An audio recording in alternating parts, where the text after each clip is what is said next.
From clothing to workplace and movement, under siege and culture of impunity reigns supreme. Death of freedom of press. The claim of Dr. Yunus to uphold freedom of press emerged out as biggest hoax in 6 months, as not only journalists are suppressed with meticulous design of false lawsuits, arbitrary arrests, unlawful incarceration, but also a record number of headquarters of media outlets came under attacks. Since August 5th, offices of at least 19 media outlets are torched and vandalized, highest since the country's history, according to DW Bangla Service.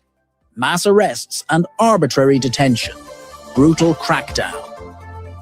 At least 13,540 people were subjected to mass arrests and arbitrary detention from August 2024 till January 2025. In 20 days of February, at least 12,500 were detained in political cases. No justice in court. Victims of mass arrests denied of legal rights. Reports reveal critics of Yunus regime, who have been subjected to mass arrests, were attacked inside court premises on a regular basis. Denial of academic rights of students. Over the space of last 6 months, tens of thousands of students who are opposed to Yunus and his allies were attacked inside campuses, even barred from attending examinations, denied of academic rights, and their certificates have been cancelled by university authorities. Only because of political belief or alignment with Awami League's student wing, scores of students were murdered, abducted from their home, and even thrown behind the bars. Now the questions over Yunus gaining undue privileges to expand business empire.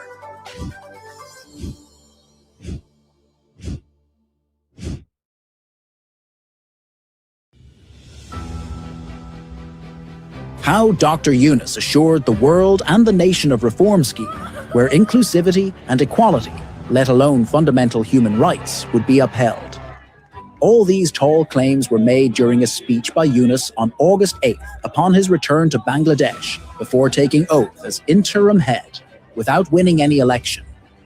And from UN to other international rights bodies also backed Yunus regime, and the quest for so-called reform process unanimously. International human rights activists, organizations, politicians, lawyers, journalists raised their concern from the very beginning, but Yunus's interim government didn't pay attention to this concern. Given the current instability in Bangladesh and since the departure of the former Prime Minister in August, this is a moment of deep concern. Many governments are condemning the violence and calling for peace and law and order to be restored. But 7 months under the reign, a reality check reveals just the opposite scenario, with law and order when totally collapsed, while the judiciary and law enforcement have been totally weaponized. Mob rule has become the rule, with lynching, communal violence, alongside other acts of terror like arson, looting, rape, curb on freedom of movement for women and girls roiled the nation. Let's take a look at how rights abuses exacerbated in the country, extrajudicial killing and custodial death by law enforcement. Since August 5th, at the behest of Bangladesh Army, joint forces have been deployed.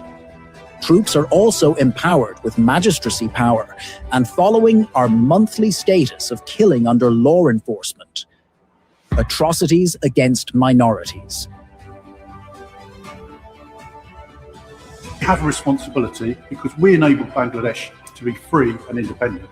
Now, whatever the change of government has been in Bangladesh, it cannot be acceptable that religious minorities are persecuted in this way.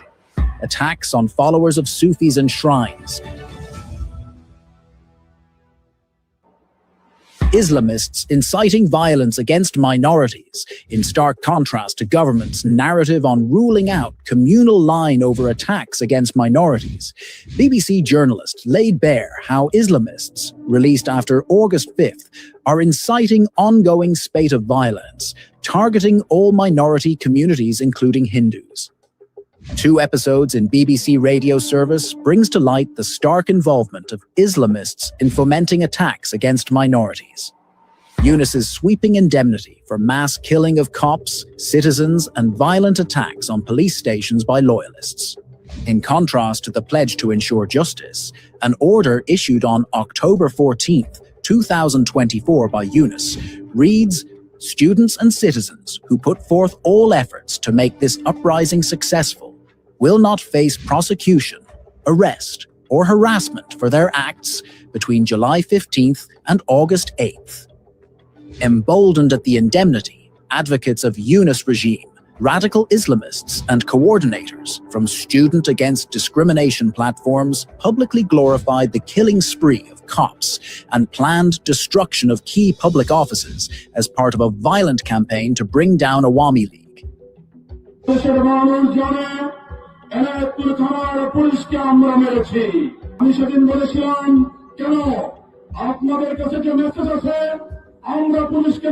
যদি metro রেলে আগুন না দেওয়া হতো, যদি পুলিশদেরকে না মারা হতো, তাহলে বিপ্লবটা এত সহজেই অর্জিত হতো না। কিংবা পুলিশের ফায়ারিং এ কম লাগছে, সিভিলিয়ান প্লেসে হাতের 7.62 আপনারা নিয়ে দেখছেন। বৈষম্য বিরোধী আন্দোলনে সিরাজগঞ্জের এনায়েতপুরে যদি 15 জন পুলিশ নিহত না হতো, বাংলাদেশের পুলিশের মেরুদণ্ড ভাঙত না। Despite such public admission of killing, the decree justifying no legal action against violence perpetrated by supporters of Yunus has been likened by rights activists as an act of widespread indemnity granted for perpetrators who killed police, minorities, citizens affiliated with Awami League, aimed to bring Yunus in power and solidify his grip on power. No justice for killing of at least 318 people under Yunus regime. Ayin O Shalish Kendro, a leading human rights organization, reported. Massacre of Awami League activists. At least 171 citizens were reportedly killed in form of lynching, arson, and other forms of violence. According to accounts of family members, tens of thousands of party activists and leaders in almost each unit of 4,573 union in all the 64 districts across the country subjected to physical attacks, and their houses and business were looted and vandalized. Hundreds of activists are feared, killed as their whereabouts are unknown for months. Due to impunity for killing of Awami League leaders and activists, there has been no let-up in the extrajudicial killing spree even after 6 months. Rather, the cycle of vengeance and erosion of rights only compounded. Violence against women. Safety of female population, from clothing to workplace and movement, under siege and culture of impunity, reigns supreme. Death of freedom of press. The claim of Dr. Yunus to uphold freedom of press emerged out as biggest hoax in 6 months, as not only journalists are suppressed with meticulous design of false lawsuits, arbitrary arrests, unlawful incarceration, but also a record number of headquarters of media outlets came under attacks. Since August 5th, offices of at least 19 media outlets are torched and vandalized, highest since the country's history. According to DW Bangla Service, mass arrests and arbitrary detention, brutal crackdown. At least 13,540 people were subjected to mass arrests and arbitrary detention from August 2024 till January 2025. In 20 days of February, at least 12,500 were detained in political cases. No justice in court. Victims of mass arrests denied of legal rights. Reports reveal critics of Yunus regime, who have been subjected to mass arrests, were attacked inside court premises on a regular basis. Denial of academic rights of students. Over the space of last 6 months, tens of thousands of students who are opposed to Yunus and his allies were attacked inside campuses, even barred from attending examinations, denied of academic rights, and their certificates have been cancelled by university authorities. Only because of political belief or alignment with Awami League's student wing, scores of students were murdered, abducted from their home, and even thrown behind the bars. Now the questions over Yunus gaining undue privileges to expand business empire.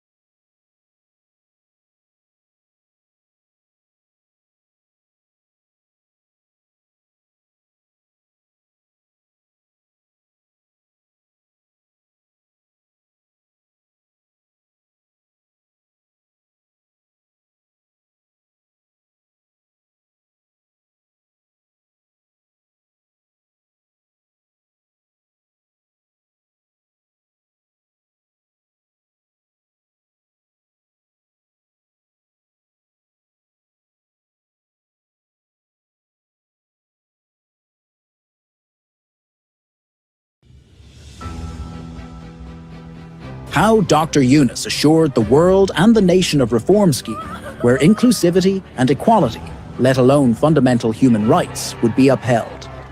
All these tall claims were made during a speech by Yunus on August 8th upon his return to Bangladesh before taking oath as interim head without winning any election.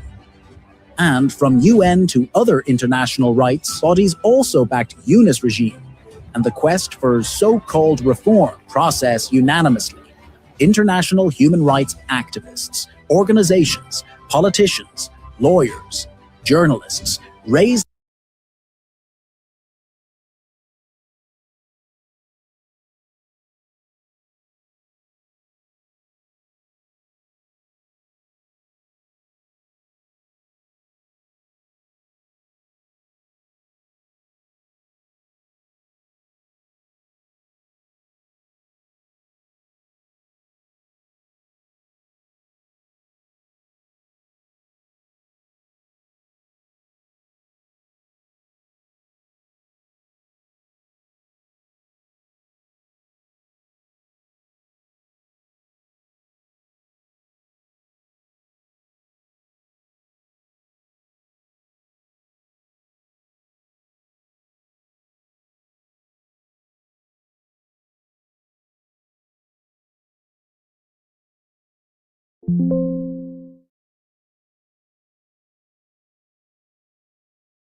how Dr. Yunus assured the world and the nation of reform scheme where inclusivity and equality, let alone fundamental human rights, would be upheld.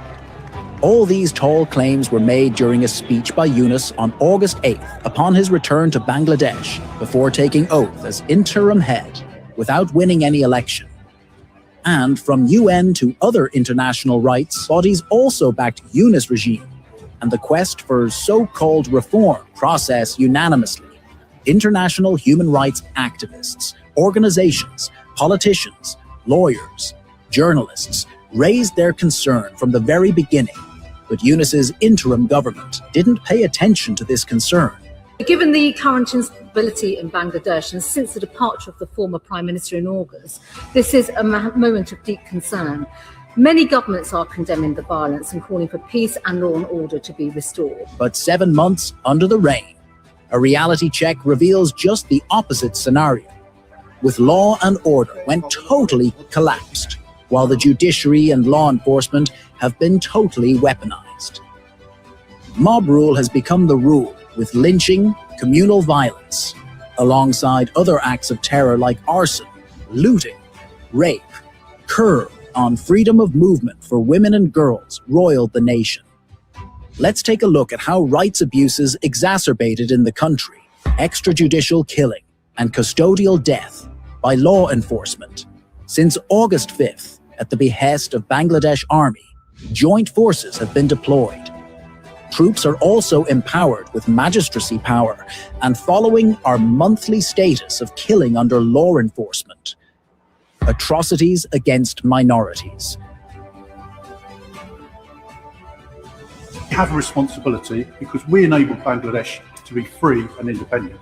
Now, whatever the change of government has been in Bangladesh, it cannot be acceptable that religious minorities are persecuted in this way. Attacks on followers of Sufis and shrines, Islamists inciting violence against minorities, in stark contrast to government's narrative on ruling out communal line over attacks against minorities. BBC journalist laid bare how Islam... Some have come from very far, others from the region, UK, Germany, the Netherlands, but we're extremely happy to be able to organize this event today. On behalf of Global Human Rights Defense, I would like to welcome all of you to this international conference on blasphemy allegations, mob violence, and the protection of religious minorities in Bangladesh. We proudly present an international selection of esteemed speakers on these urgent issues, not only related to Bangladesh, but also to Pakistan and indeed to the wider region.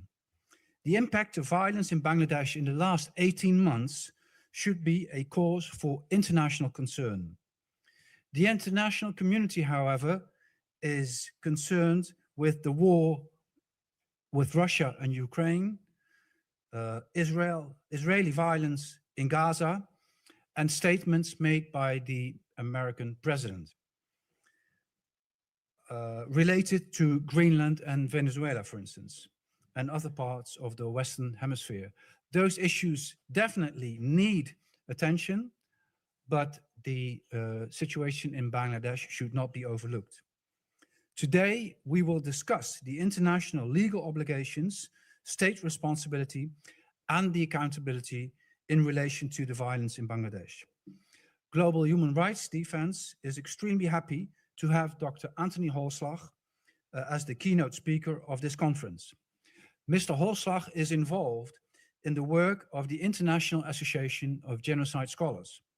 I had the privilege to work with Dr. Holslag in field research in Iraq and Bangladesh in recent years.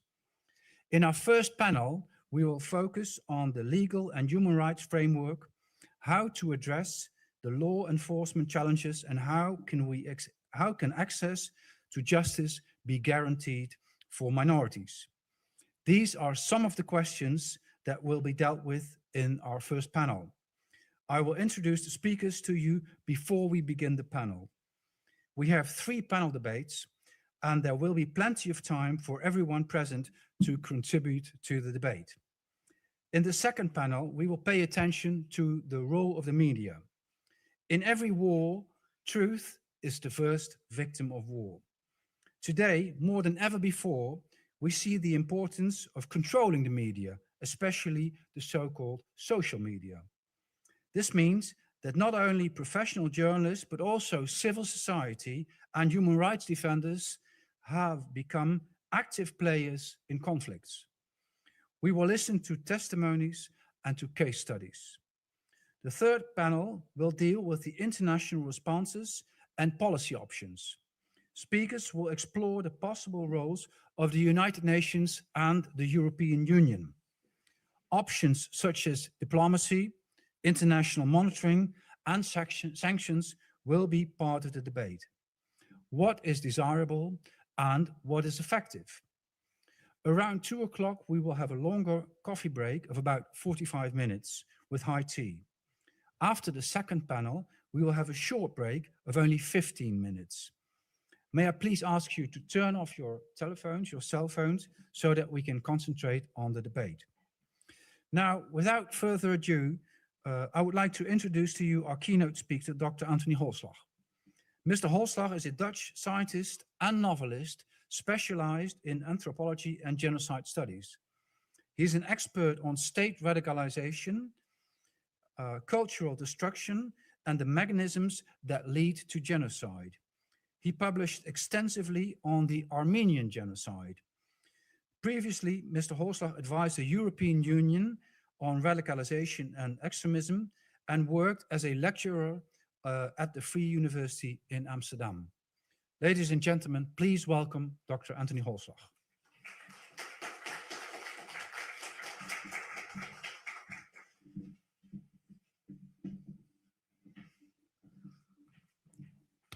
Before I start, I would like to thank Global Human Rights Defense for this very important seminar conference today. And it's an honor to do the opening address. the keynote address. It was a challenge, I have to admit, and what I will try to do this afternoon is address the importance, the relation between blasphemy laws, communal violence, and how we can look at it from the perspective of genocide studies. But before I continue, I want to rewind a bit until 5 days ago, where the chief advisor, Yunus, of the interim government stated that in the last few years, of the 645 communal crimes that were committed, only 71 were ethnic violence. The others were criminal acts, and among those acts were conflicts among neighbors, political violence, and sexual violence. This argument of Yunus is countered by many the international organizations. Among, for example, in July 2025, the United States Commission of International Religious Freedom that stated that the freedom of religious conditions in Bangladesh was in decline. It's also countered by a report by Genocide Watch, which published extensively on the Chittagong Hill Tract and the Chuma people, the 12 different ethnic groups that live among there. They call the persecution among those people, for example, the Chakma, the Marma, as genocide. It's also countered by ethnic violence in the recent past, and I can only mention a few. For example, the violence in October 2021, where 500 rioters demolished 80 shrines and killed 2 people in the city of Kumila. This was caused by a print, a depiction of the Quran kneeling in front of a Hindu statue. There was also violence in the 29th of March, where Hindu communities were attacked. The 28th of July, where 15 to 20 Hindu homes were burned. Or in the 18th of December of late, where Tipu Chandra Das was killed and murdered because he made remarks about the Islam. So how can we look at this puzzle? How can we look at it from genocide studies? And before I'm gonna try to give an answer on that, I want to take a sidestep and concentrate what genocide actually means. Of course, we know that genocide means the persecution of national, ethnic, racial, and religious groups. But genocide entails much more than that. Genocide entails the destruction of property, destruction of identity indicators, destruction of cultural elements on all levels. It's not just the persecution of killing of people, it's the destruction of identity. In that sense, genocide differs from crimes against humanity, that its sole aim is the destruction of an identifiable group, and in the end, also the physical destruction of this group. That said, genocide scholars and also genocide lawyers, prosecutors are quite careful in using genocide in all cases. And that has to do with the fact that genocide is sometimes misused, and there's also a political sensitivity to the word attached of genocide. Not all violence is genocidal. That said, if we look at genocide, we see in these mechanisms what starts genocide, what we call a process of othering.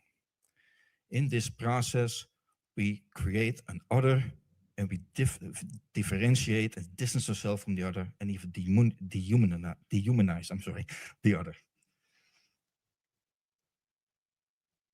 But like I stated, not all process of othering is necessarily genocidal.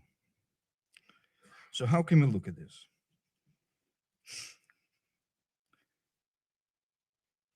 Because if we want to attach the process of othering, what does it more entail? What does have to happen if we can call it genocidal?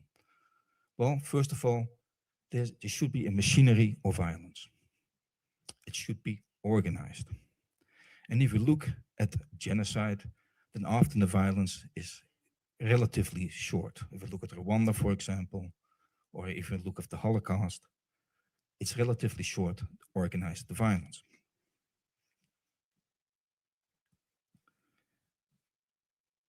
Communal violence is different in nature. It's often a burst of violence, spontaneous, and short-lived. So how can we attach communal violence from that angle to genocidal violence?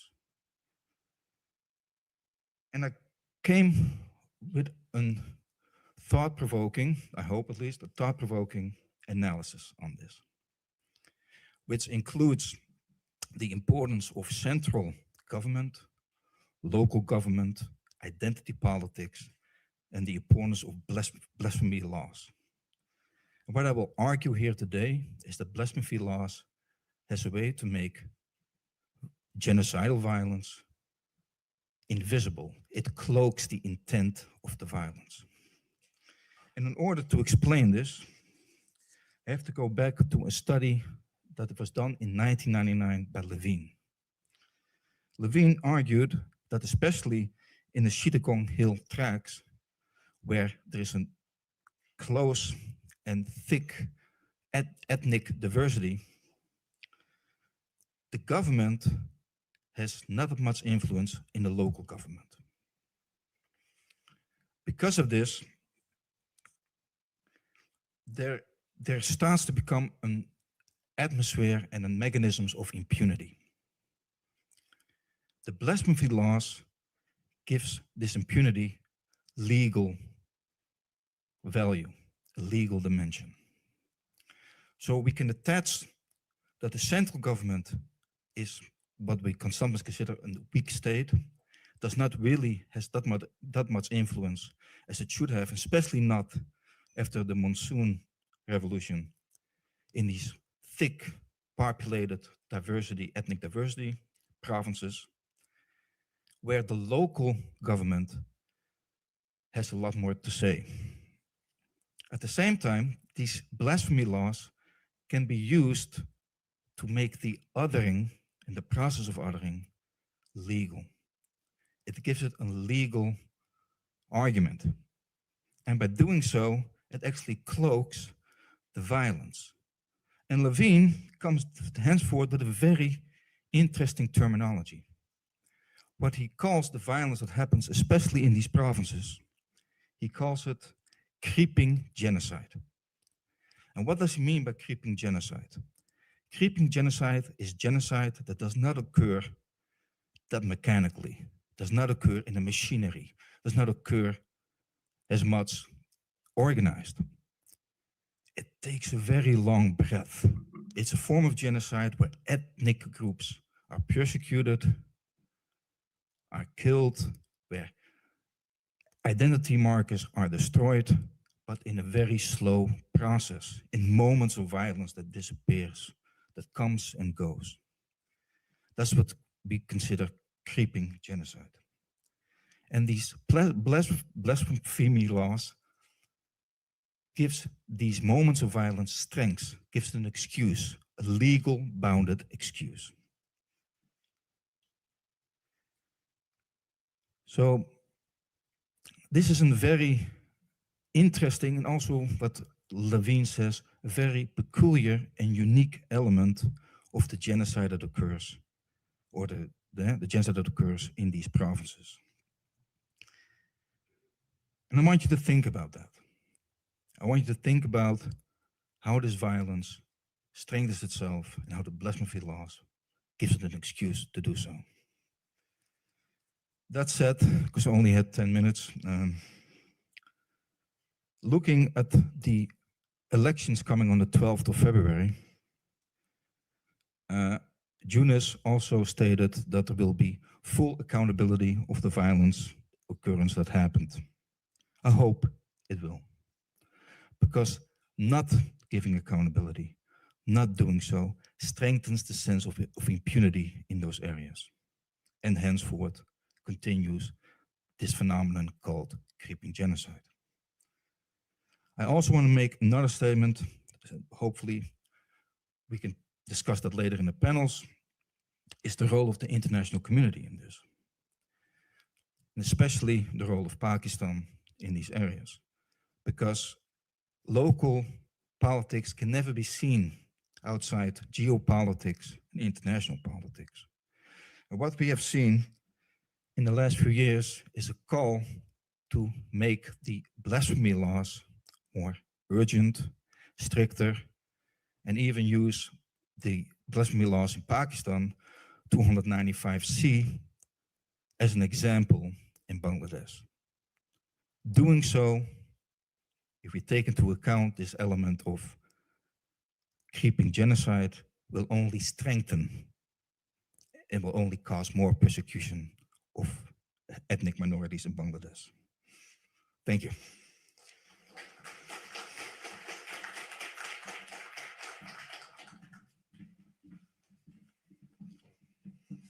We now would like to open the floor for comments, questions. I had one esteemed member of our audience, an historian, who was asked to give a short reaction on the keynote speech. What Mr. Holslag said was related to the blasphemy laws giving a legal basis to the process of authoring impunity. Impunity is part of the genocidal process. You being an historian and amongst others, could you relate that to what has happened in the past in this region? Thank you, Harry. Should I stand up? Okay. Face the cameras. Thank you very much. My goodness, where does one start? I'm going to try and keep it pithy and to the point so that we get the maximum amount of benefit from this gathering. As you were speaking, a few thoughts came to my mind. Can I just ask, in this room, how many people believe in the primacy of freedom of religion and belief? Could you just raise your hands? Okay, therein lies the problem. The civilization that we're talking about, the civilization in Bharat, has a higher value system. It places freedom of thought, expression, and speech above freedom of identifiable belief systems. So the right to be able to speak, the right to be able to question is enshrined in ancient scriptures, Natya Shastra. And one of the difficulties that we have, I'm going to put a simple question to you. Why should I, as an identifiable Hindu, give credence and freedom of religion and belief to an ideology which believes in my eradication?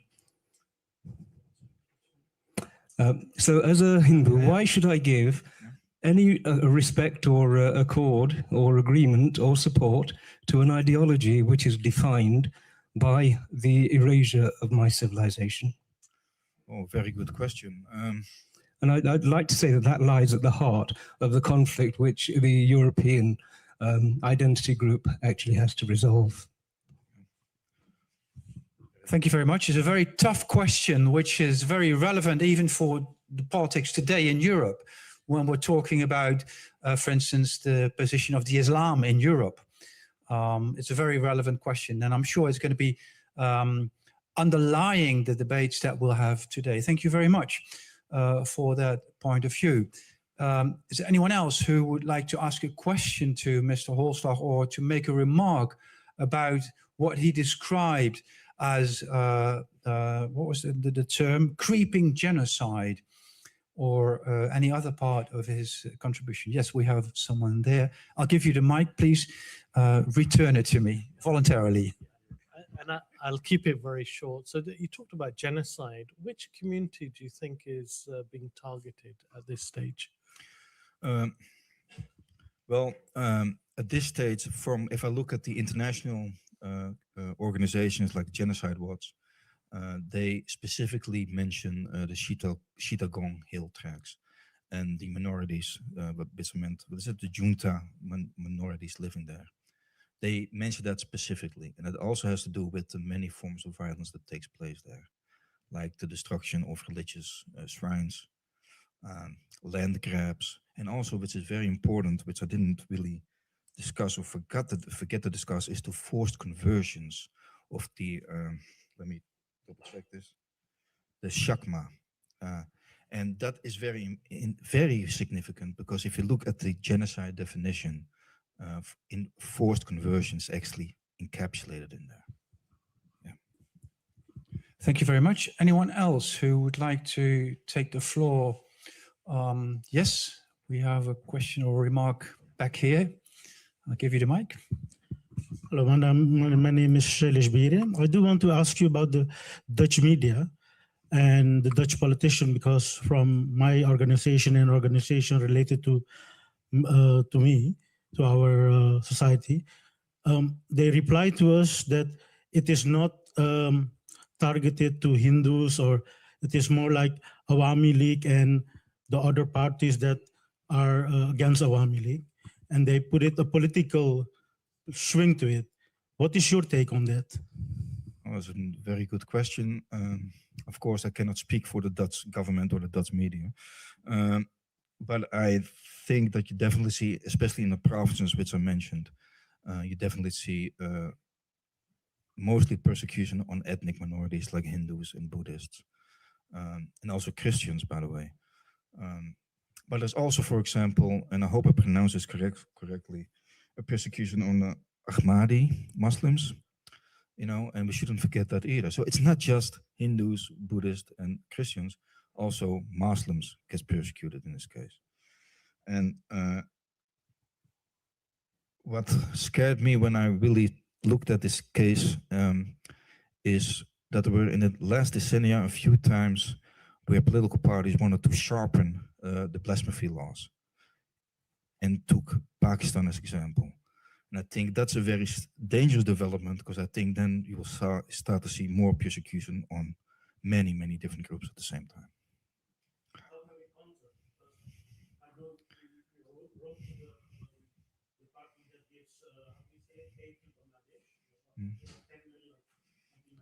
Yeah. Yeah.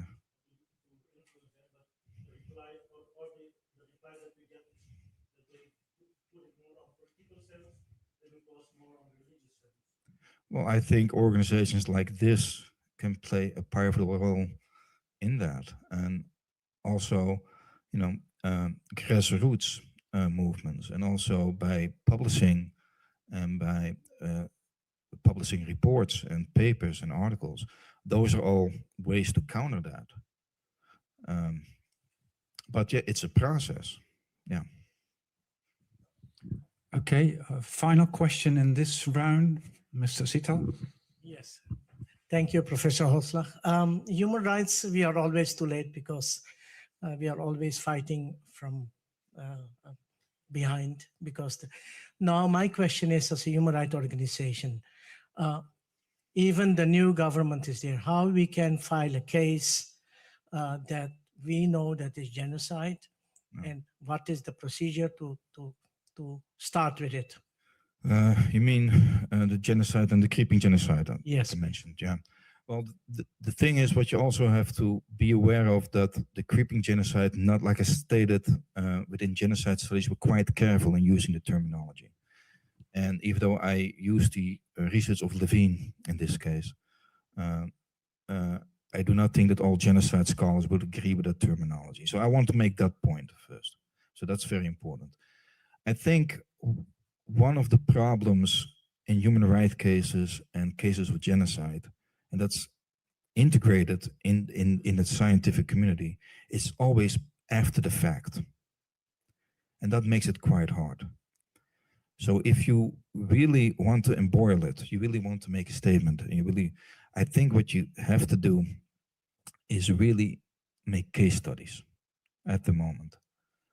Case studies, fact-find missions, get the facts. Because as I started with the report of Yunus 5 days ago, that's not fact. That's not fact-checking. That's fiction. 71 cases is only communal violence. So I think you have to start with the facts, make cases, give the reports, have influence from that point on political organizations. I hope I answered your question by this. Thank you very much, and thank you very much for your keynote speech, ladies and gentlemen. Tough question, tough question. We'll hear more from Dr. Holslag in the third panel. Oh, I was about to close this round. There'll be enough opportunity for you to bring your remarks or ask your questions. Thank you very much, Dr. Holslag. We will now move to the first panel. Could I please invite to join in the first panel, Paulo Casaca. Please have the first chair, Dr. Habibi Milad. And the third speaker, Priyashit Debsarkar. Please, if you would use the first three seats, and I will give a short introduction on your backgrounds. Mr. Casaca is founder and executive director of the South Asia Democratic Forum and Arch Humankind. He was a member of the European Parliament for 10 years, from 1999 until 2009, and is former member of regional and national parliaments. Mr. Casaca is the author of multiple books and reports on economics and international politics, with extensive experience in EU and international policymaking. Welcome, Mr. Casaca. Then Dr. Habibi Milad. Dr. Milad is a professor of cardiac surgery. Let's hope we don't need that today. Trained in Bangladesh, the UK, Europe, and at Harvard Medical School. For 10 years, from 2014 until 2024, he served as a member of the Bangladesh Parliament. Mr. Milad is a strong advocate for universal health coverage and empowerment of women and youth. He's involved in public health initiatives at national and international levels, including the fight against drug abuse and child marriage. Welcome, Dr. Milad. Then finally,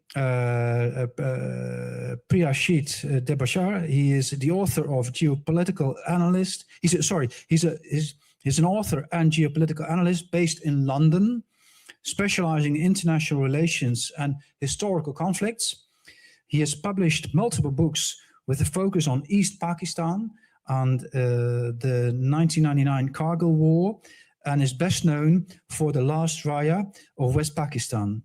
He's also a regular columnist for leading English and Bengali newspapers across Canada, the UK, Switzerland, India, Bangladesh, and Hong Kong.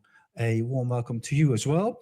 Now, if I could invite the first speaker to take the floor, we'll do the three speakers in a row and then have our Q&A and our debate.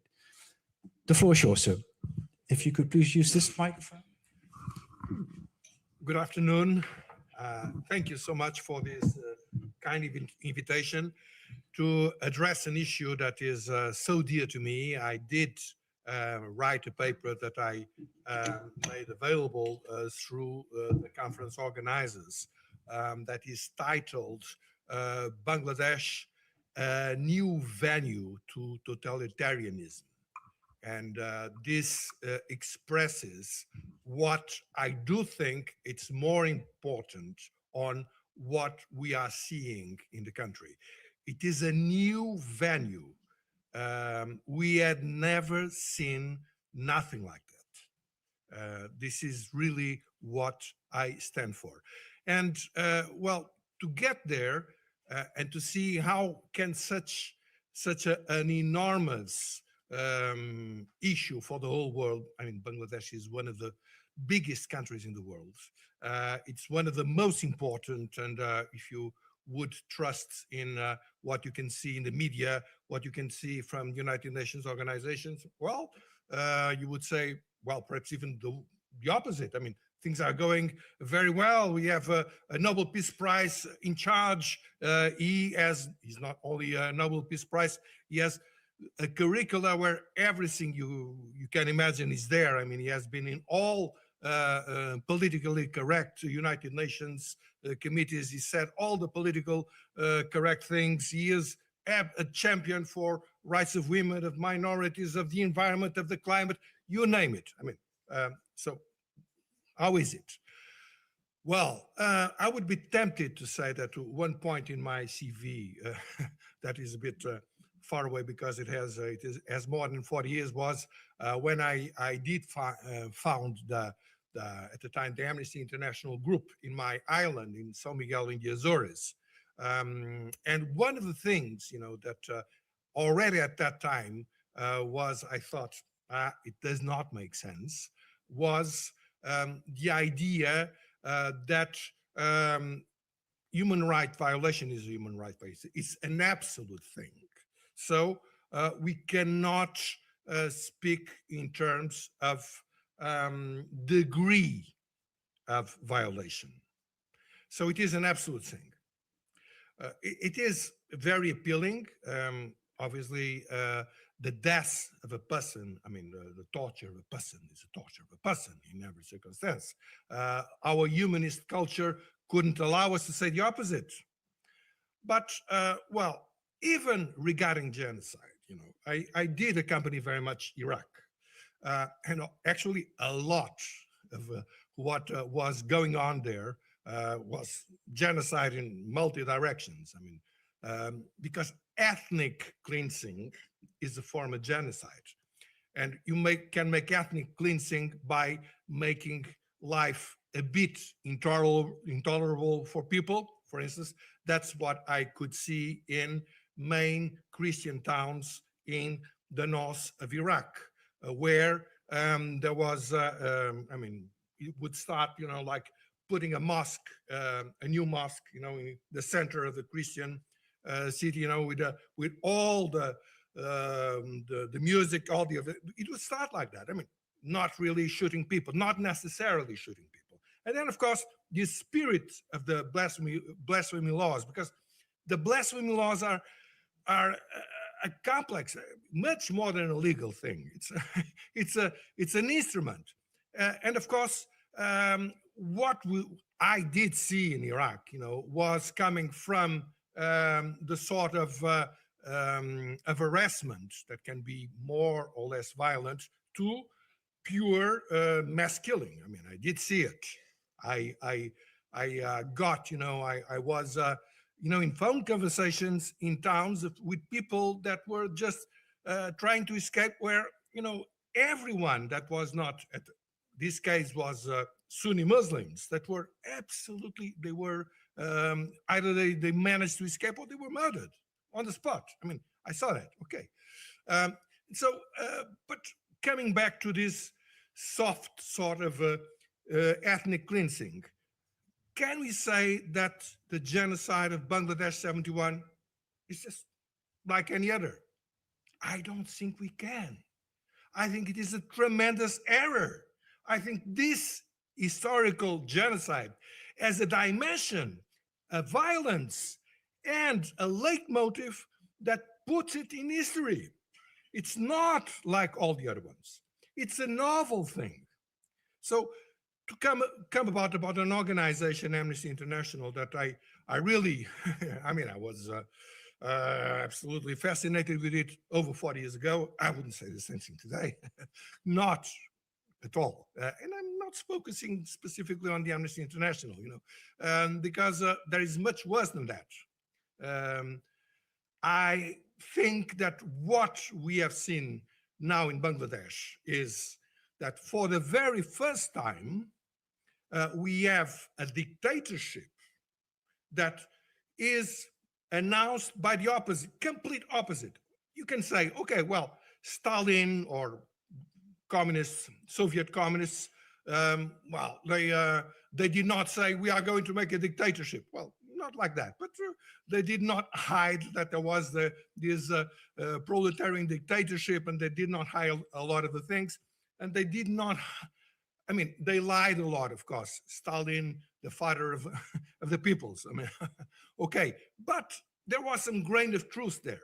And you can say that about Stalin, you can say that about Mussolini, about Hitler, about Mao, about Khomeini. Khomeini is the model that I think is more important to understand what is going on in Bangladesh, because Khomeini, just before he left his Paris asylum, and he was interviewed, well, how is it? Are you really going to make the Islamic state that you promised? Because he did, he wrote it. 10 years before. I mean, in 71, he did write that he wanted to impose in Iran a government of the Muslim jurisprudence. I mean, the Muslim wise man, if you want. He was clear, but then he said, "Oh no! I mean, I went from freedom and democracy, and I am an old man. Oh, I don't want to have any power. I mean, oh, come on." Okay, of course he lied, but there was some grain of truth. If you look at what happened with Mr. Yunus, I mean, there is not a word about jihad. I mean, Mr. Yunus and, of course, the student movement. I put them all together. Not a word about jihad. Not a single one. And yet, 1.5 years after, I said it right from the start. Obviously, it's going to happen. But now it's done. They are part of the Jamaat-e-Islam electoral list. I mean, what could be more obvious than this? Of course, an allied. I mean, they are not part of it. There are 6, 7, I don't know how many members. So, no, I mean, how did it come there? I mean, it started with the Nobel Peace Prize, which to me, as an economist, it's one of the most absurd things I've ever seen in my life, because he invented microcredit. I mean, come on. That's one of the things that marked more my infancy. I mean, much before he spoke about it. I mean, I do remember as a 5, 6 years old child, how was it? My mother's microcredit. I mean, Mr. Yunus invented it. I mean, the only thing he did was to make of it a higher institutionalized instrument that it was not. It was very informal everywhere. I mean, if Portugal is my country, I mean, even in Europe, it was like that. I mean, and if you read, as an economist, reading the nomination, it's unbelievable that a committee like the Nobel Peace Prize Committee can write a thing like that. I mean, because you need to ignore everything that thousands of years of history of credit are ignored there. I mean, it's written by someone that thinks that the universe is the normal, actual banking rules and knows nothing about the past, fundamentally. But it went on, you know.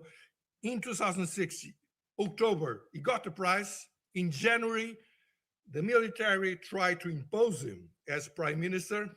It didn't work out because he thought about it. He tried to make a party. He promised, and he said, the conditions are not ripe. They actually used what I call the two ladies theory. I mean, the first time I was in Bangladesh, which was in 2012, I'm about to finish, and then I will be completing, you know, because of course, otherwise I would not finish in any time soon. But I mean, 2012, and Sheikh Hasina had been there already for 3 years, and you know, going from door to think tanks, especially the military and the religious structures, everybody was speaking about, oh, the problem is the two ladies that hate each other.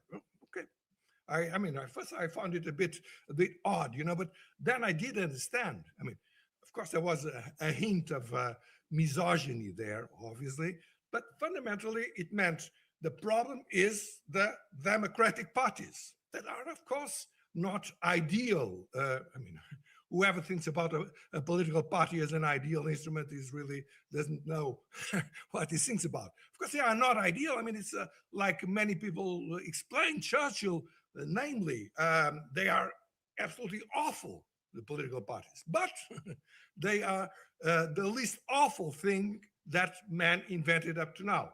That's reality. So political parties are fundamental. So actually the two ladies, well, never mind about the ladies, but the parties were what was to be defended. And the problem was exactly the religious supremacism and the military structures. It was exactly the opposites.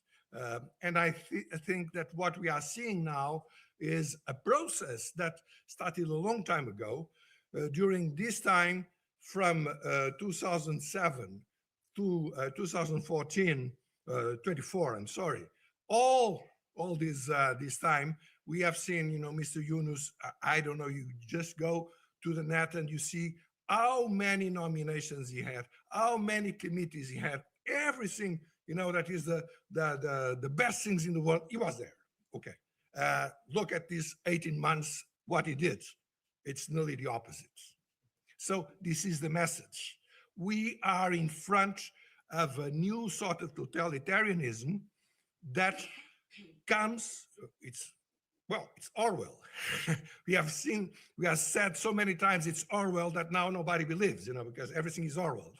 No, even the Soviet Union was not as, it was a caricature, not a caricature of the Soviet Union, as a matter of fact. Not only, I mean, Mr. Putin has a point there. I mean, he actually it started with the decline of the English language. He was speaking about his native country, and of course he referred then to the Soviet Union. Yes, but of course his novel goes much beyond what the Soviet Union was. But now we have it. You know, the Ministry of Truth. If you are a perfect liar, I mean, you are the Minister of Truth. If you are the guy, you are the Minister of Love, and so forth. That's what we are facing now. And this is possible because of the gross failure of the international institutions, of the European Union, of the United States, well, not to mention the United Kingdom, perhaps the worst of them all, and the press. This is the result. And I invite whoever doubts about it, I mean, go there. Speak with people, speak with the Bangladeshis and see what your thoughts will be. Thank you very much. Thank you very much for this powerful statement, Paolo. Now we would like to hear Dr. Habibi Milat. Sorry, questions and remarks after the three speakers. Thank you very much. Thank you for inviting in this conference. I will start from there where Paulo stopped. He said that what Dr. Yunus has done over the last 18 months. I'll start with my hometown. I live in a northern part of the country, and is one of the districts. Bangladesh has 64 districts. So on 4th and 5th August, this government was, I will have all the evidence that 31 people have been killed, and 15 of them are police officers. More than 600 buildings, government offices, and also properties have been vandalized or set on fire for 2 days. And there are many judicial cases where the case has been done, but that criminals have been done, though have been sufferer. Accused were those who they cannot give any, they cannot do any case. Only that they can do is they are accused of that they have done that. After that, if I go there, if you see in Gopalganj on 16th of July, the army killed 5 students, direct shoot, lethal bullet in Gopalganj. 124 MPs, most of them are elderly, 80 plus. They're in the prison last 16, 17, 18 months. They're not even getting bail. If somebody can commit crime, he should be punished. He should, but he has the right to get justice. He had the right to get bail. They're not getting. If you see this one, this is a state of mob violence.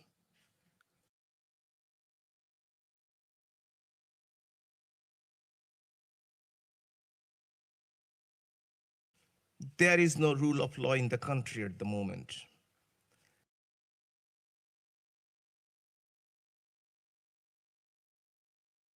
And there is no judicial system, or is censored or totally controlled by the Jamatis, Hizbut Tahrirs, and other religious extremists. We need to save the country. The country was promising booming in economy, but the change in August 2024, that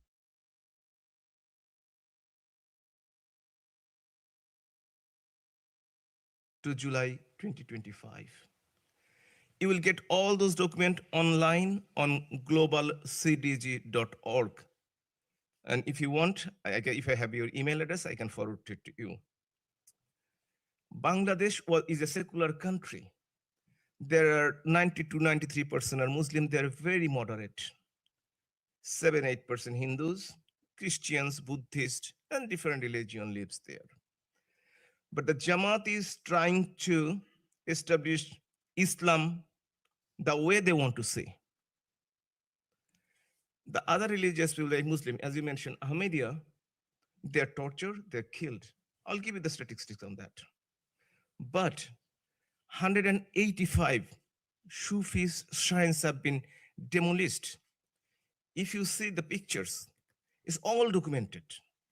So the world community, the international community should do something about that. Awami League was on power last 15 years. Again, I'm saying if there any wrongdoing of them, they can be punished, but not the party at all. Party has been banned from any activities by an ordinance with the illegal or illegitimate government, Dr. Yunus's government. Awami League is the biggest and oldest party, 76 years old. It has supporters more than 50% any time in the history. And they are now doing an election without many parties, including Awami League. They don't want to participate in Awami League because if they participate, they may win and take over the country again as a power. But that's why they have ordinance, by ordinance they did it. They killed 537 Awami League leaders and activists. You can get all the documented evidence here. And is most of them, Dr. Yunus declared indemnity. I'll kill you, you'll be punished for that. But you kill me, you get indemnity. Nothing will happen to you. Twice they gave indemnity in last 18 months. He's a Peace Nobel Prize winner. He did that. But the world community, especially the Western Europe, the United States, they think Dr. Yunus has a big image worldwide. He has 3-0 theory. I don't know what does it mean really, but as Paulo said, that the microcredit was there many years ago. You know, what do you think if you will kill law enforcement authorities? In one day, in my hometown, they killed 15 police officers. Countrywide, 44 police officers. All the photos, their identity, everything is here. You can see that. Out of 500 police stations, 480 police station was vandalized, looted, set on fire, and killed police. All the pictures and everything is there. And they looted about 6,000 modern firearms with more than 650,000 bullets, not yet recovered in 18 months. And probably that will be used in the forthcoming election, as we can see the way. Extrajudicial killing in Bangladesh has gone up tremendously as torture of the women, torture of the children, minority communities. You know, in 55 years of history, Bangladesh never has seen in such a scale. This is the wallpaper. In that website, you will get the updated copy. 86 people were killed in the police or custody in that few months. And if you, this book is what in 1 year Dr. Yunus has done to abuse and violate the human rights. This one, the book, if you can have a look. Bangladesh, Yunus and Assault on History. Complete picture of what he has done over the last 18 months. So I will request international community, media, diplomats, look into that. 200 million people in this country lives. 20 million Awami League supporters are homeless, or they cannot stay at home at the moment because of if they can go back, they will be tortured, they will be extorted, or they will be involved in the mob violence. Women, children, Women are banned from paying footballs. Even the Bangladesh Bank, which is the national bank, as you know, the central bank, they said women should wear hijab, otherwise they cannot come to the office. Of course, because of the lot of protest that has been taken away. But that's the way Jamaatis and other are infiltrating in everywhere. If we do not act now, it will be too late. It will be impossible to repair. So I will request you all, not only those who are here, you, your friends, your community, please help us. As a person, I'm in the Europe. I will probably survive, but my relatives are suffering at the moment. My friends are suffering. My fellow colleagues are suffering. I need your support. I need your help. Thank you very much. Thank you very much, Dr. Milad, for your appeal to both this audience and the international community. We will bring that up later, especially with our debate on the role of the media. Now I would like to turn our third and last speaker in this panel, Priyashit Debsarkar. The floor is yours.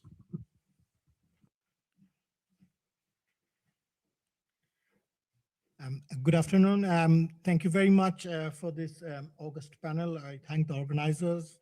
I thank my fellow panelists and the audience, because we are here for the audience, and those who are joining online as well. A very warm greetings from this August panel. I have got a presentation. Can somebody, yeah, but how is it? Oh, okay, thank you. So I've got two parts to my submission. So first, I will give some historical context, and I think that has already been discussed, but just to put some figures and facts. So the Bangladesh Liberation War, also known as the Bangladesh War of Independence. Oh, sorry. Yeah, okay. So the Bangladesh Liberation War, also known as the Bangladesh War of Independence, was an armed struggle revolution triggered by the Bengali nationalist and self-determination movement in East Pakistan. The war coincided with the 1971 Bangladesh genocide, which we have already discussed, and resulted in the independence of Bangladesh. And we also need to remember that the population in 1971, 54% of that was Bengali or from East Pakistan. So probably this is the first point in history where the majority percentage of representation of a country decided to break away from the minority. So this is very important, because we always think Pakistan as West Pakistan, but the population representation of the East was much higher compared to the West. And we have some reference points like the 1947, the partition of the Indian subcontinent, 1952 language movement, and the 6-point agenda by Sheikh Mujib, Cyclone Bhola 1970, then the general election. There was a concert for Bangladesh in the Madison Square Gardens. Pandit Ravi Shankar and George Harrison were one of the key movers who actually took the name Bangladesh even before 16 December, that's on 1st of August. Then we have the Mukti Bahini 9-month-old war, refugee crisis, and then eventually surrender of the West. So I just want to go to the next slide, please. And next slide.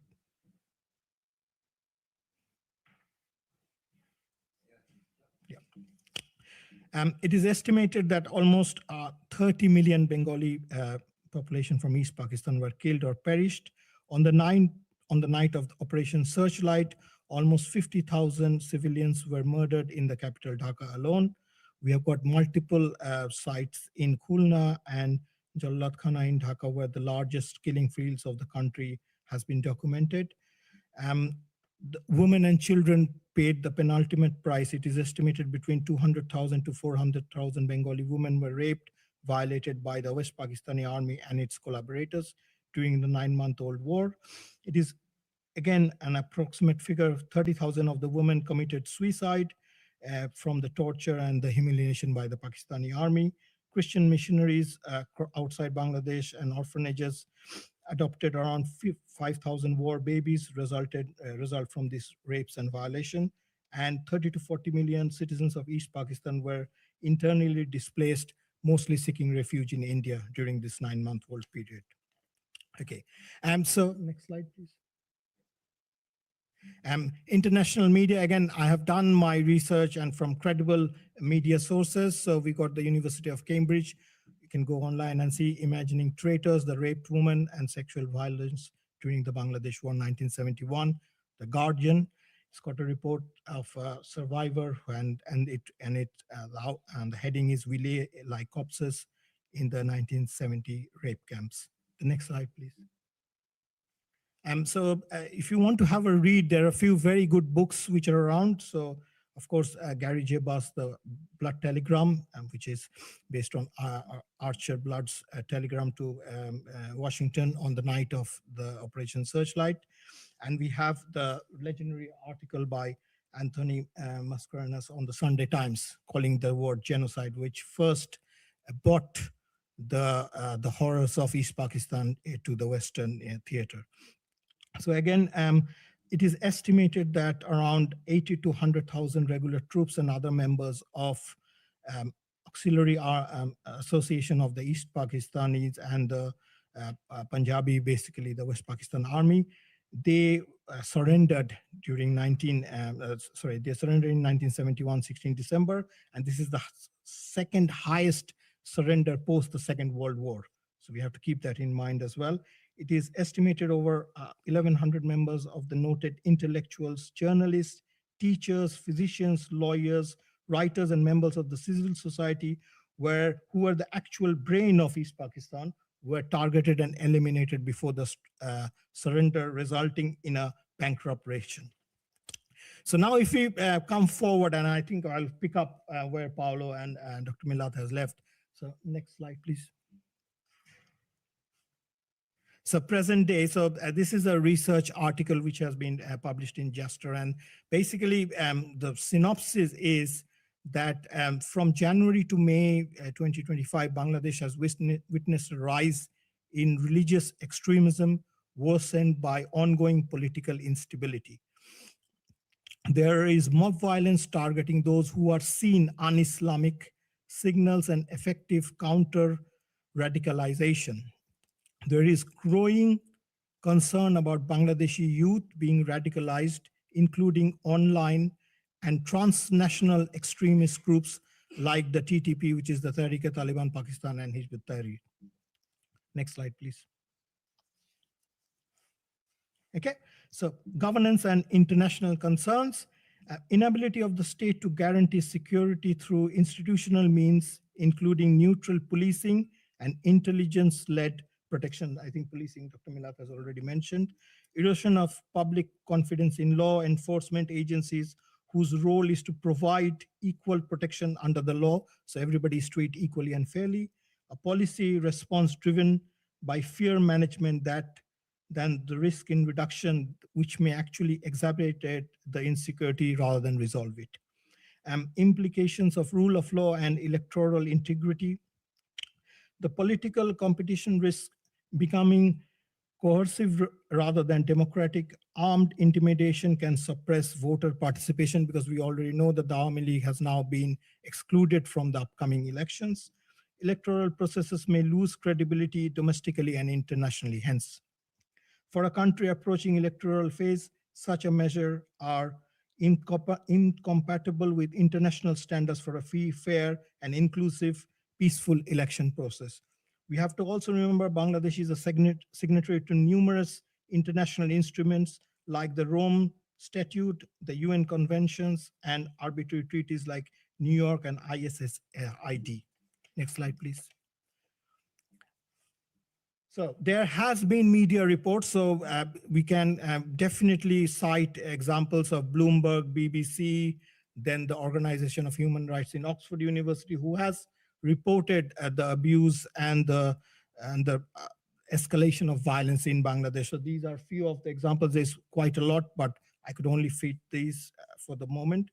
Could you go to the next slide, please? And what are the risks to the civilian society? So Bangladesh historically has maintained strict controls on civilian firearms. Again, a point which has been mentioned by Dr. Milat, and with the police stations being looted and unaccounted firearms and bullet, this poses a very significant risk. Escalation of political violence, the expansion of illegal arms circulation, increased civilian harms through misuse, theft, and retaliation. Accountability and state responsibilities, issuing of firearms to political candidates prior to upcoming elections could be very dangerous. The state is currently unable or unwilling to provide adequate protection through lawful, neutral, and professional security services. This constitutes a failure of duty by the interim government, which particularly accountability rests on the Home Ministry, which is overseeing the policing and internal security situation in Bangladesh. Next slide, please. Okay, so when we now come to the minorities situation currently in Bangladesh, for religious minorities, they have always borne the brunt of these attacks. The violence is the latest chapter in a long history of discrimination, segregation that stretches back to the country's independence and the legacy of colonialization. In the 1947 partition and the bloody liberation war of 1971, which the Hindu, Ahmadi, Buddhist, Christian, LGBT members of the population in particular were targeted. And again, I have quoted very credible media sources like the BBC of the Hindu monk who has been arrested in Chittagong, Al Jazeera, Daily Finland, things like that. So they are very credible media outlets who have covered these stories. Next slide, please. So the Human Rights Congress of Bangladesh minorities under the UDHR and International Bill of Rights, they have come up with a very statistical review. So I'm not going to go into too much details because there's a lot of numbers, but you can see they have established now that there is almost certainly 116 cases of minority deaths and violence in Bangladesh. And you can see from the figure, Dhaka, the capital, is probably one of the main hotbeds, followed by Chittagong, and then other cities like Borishal, Mymensingh, Khulna, Rangpur, things like that. Next slide, please. So we have talked about Dipu Das, I think it has been mentioned, who's not only brutally killed, but then burned. But apart from him, there is a long list of people who have been murdered, like targeted murdered, mob lynching, suspicion of death, custodial death, then state level lethal force, like use of unmatched lethal force, and arson related death. So I have tried to capture as much as possible, but it's not, I did not get the liberty to include everybody's name, but the most horrific ones are listed here. So, and I think the organizers will share the slide so you can look for yourself. The next slide, please. Alignment with international norms. Again, I think we have discussed this, but what the key point is that the UN Human Rights Office has got like a designated office in Dhaka, Bangladesh since July 2025. We from this forum want to ask that what they have done in order to at least condemn and stop the appalling acts of violence and degradation which are being perpetrated against the Hindus and other minorities in Bangladesh. So we want to ask this question, and I think it's a very fair question to ask and get some responses back from that Office of the Human Rights Watch in Bangladesh. Next slide, please. So suppression of press freedom, again, under Dr. Yunus, the acts of violence are listed here, and you can see there is almost 878 documented acts of violence against press and media outlets. And we've got some organizations like the Never Again organization on Shariar Kabir. He has been jailed without charge and again not given bail. Then we got the Telegraph has reported Shamul Datta again, who was a very reputed journalist who is now in custody in Bangladesh without a charge. Next slide, please. The aggression on press and Bengali culture. So recently we saw two of the very fundamental pillars of Bangladeshi journalism, the Pratham Alo and the Daily Stars. Their offices were ransacked, burned to the ground. And not only that, cultural institutions like Chayanot and Udichi, they stand for pluralistic Bengali culture, irrespective of caste, religion, gender. There, obviously, you can see the musical instruments are also being ransacked. So there is a real threat to the Bengali identity, and it's all been perpetrated under the interim government's watch. Next slide, please. So again, the concluding remarks, some of them have already been covered. So I'd like to just focus on the ones which have not. So ensuring swift actions on deliberately delayed and stalled investigations, especially mob lynching, alleged blasphemy, rumor-driven extrajudicial executions, enforcing that the law as currently there is an undeclared immunity, again, indemnity immunity, which has been awarded to the ruling dispensation who work without any fear of law, including acts of murder, arson, rape, abduction, vandalism, and other atrocities in Bangladesh. So I'll just come to my last slide. And if you look at this slide, so the Jamaat-e-Islami is now contesting 179 seats of the 253. And out of their nomination, not a single one is a woman candidate they have filed. And this is a very stark reality. Imagine if that was to happen in Western Europe, what a hue and cry would be. Just because it is happening in Bangladesh, I think there is an absolute silence. I thank you very much for your time. Thank you very much. We've just heard three powerful statements about the situation in Bangladesh today, but also related to what happened in 1971.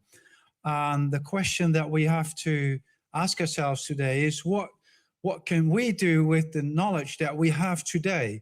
Because in 1971, the world was able to look away.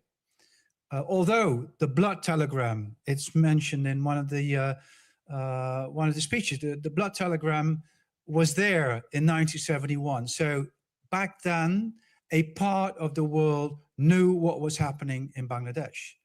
But today, everybody knows.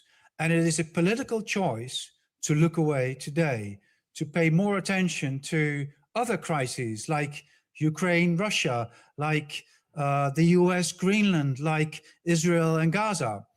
And it is up to us, people involved, either with roots in Bangladesh or with activities in human rights or in politics, to decide what we can do today. And the urgent call that comes from this panel is clear.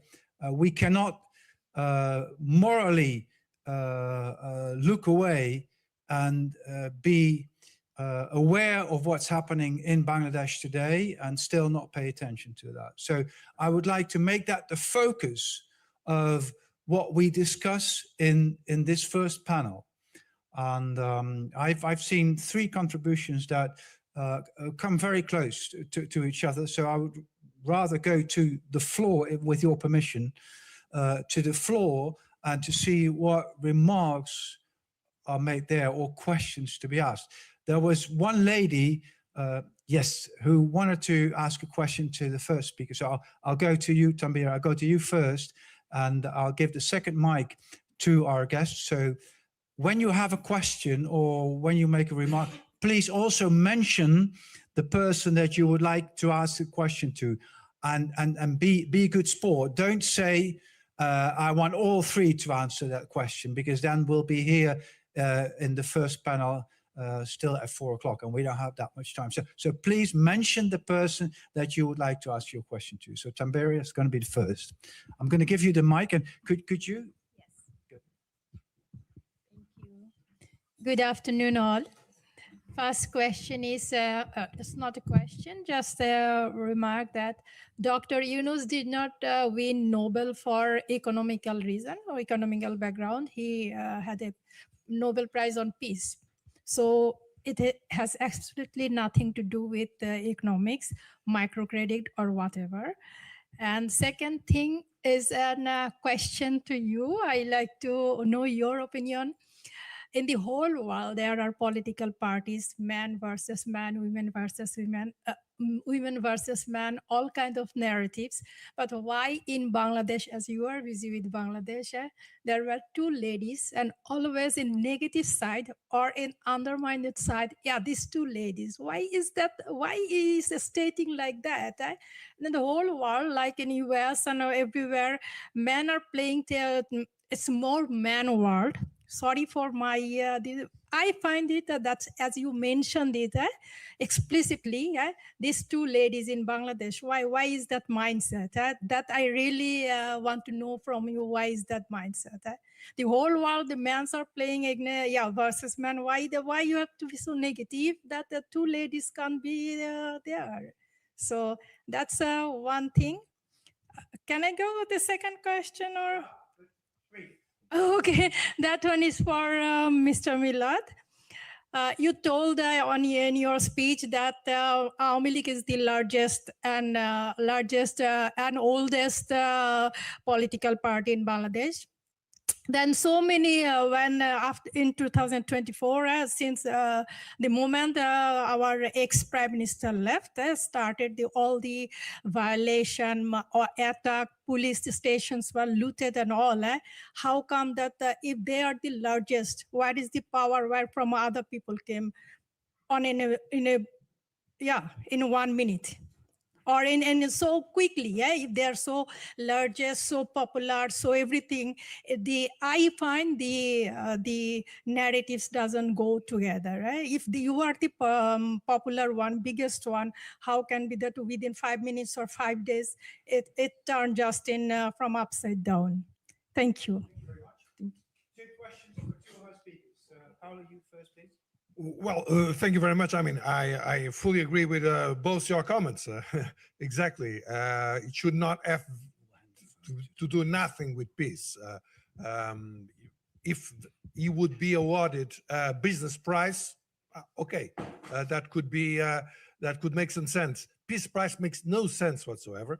But anyway, the documents are public. You can consult them, and actually there is zero on peace. It's everything on the issue of microcredit, the reason why of his nomination. And I fully agree with you as well on the issue of the two ladies. I think there is a misogynist prejudice there. But, you know, other than this, the issue is that in Bangladesh, of course, you have many parties like in many other places, but the two parties that are more deep-rooted are actually the BNP and the Awami League. And at the time, the two ladies were the ones heading. I mean, just one of them passed away very recently, so it has been like that for a very long time. And so it was a way to say, oh, these parties and democracy, this is the problem. You know, right? That was the underlying message. I did get some time, you know, to understand. But what is absolutely fascinating to me is that this underlying message that was obvious, you know, from the military people in the think tanks and the religious and so on, you would say, oh, we can expect that. But that was the United Nations as well. That was United Nations and the Clintons and whatever you name it, all these people on a very sophisticated way. You know, for you to understand, you would have to go, you know, round and round and round with a lot of a cover up. But in the end, that was it. Okay. Thank you, Dr. Milad. Thank you. I try to be very brief. First of all, the narrative you said about the two ladies. Bangladesh is male-dominated country, predominantly Muslims, and the Islamic or Muslim extremists trying to create a narrative that women cannot come forward. That's why they did it. You can see, Priyajit already told that out of 300 seats, Jamaat hasn't given nomination to any women. 300 male are competing. The other party, BNP, Bangladesh National Party, they given only 9 out of 300. Bangladesh Awami League has never given less than 50 seats among 300 seats. Number two, Awami League is the oldest because of the party Bangladesh has. Awami League is 76 years old. That's why it is oldest. And largest, how can you compare? Because you have to see the result of the election. And there are controversy about the last 3 elections. So I'm not talking about that. But previous election, the last one, 2008, Awami League got 48.4% vote and with the alliance is more than 55%. So that's why it is oldest and largest party. Why Awami League has to live? Because of from 1971, the defeated Jamaatis, the defeated Pakistanis, they're trying to take over and they're planning for a long time. On the top of that, US aid poured directly 29 million and indirectly 21 million US dollar over the last few years. And also 3rd of August, Volker Turk, the United Nations Human Rights Commissioner, he called Chief of Army Staff and threatened him that if anything goes wrong, we will stop taking UN peacekeeping. We will not take Bangladesh as a UN peacekeeping. So they have to bow down at that time. And last thing is that Sheikh Hasina didn't want it any more bloodshed because what happened, it has happened. Because there are so many, as you know, 700 religious extremists was released from the jail. They broke, all documented, 17 prison in Bangladesh. And they came out with the arms and they started fighting. So keep the democracy, keep the people alive, keep the peace in the country. She left the country. Thank you very much. Thank you very much. We've got a couple of more questions, so I'm going to do 2 questions at the same time. Sir, Yeah. Yeah, so my question is sort of for Paolo. So there must be some key, I know you've given up on international institutions, but I've got to be optimist. So EU has a trade GSP plus or other sort of mechanisms. There must be a mechanism that can be applied. Maybe if you think optimistically, what can be done? Mike to the gentleman in the back. Second question, 2 questions at the same time. Gentleman in the back, yes, please. Thank you. And then Good afternoon. I have honor to speaker and respected everyone in these events. I am Mustafa Zaman, President of Netherlands Awami League. It is part of Bangladesh Awami League, led by our PM and party president, Sheikh Hasina. I will not ask any question, but on behalf of the Netherlands Awami League, I would like to submit to your hand a press release from us in the context of human rights violation in Bangladesh. If you allow me, please. Thank you.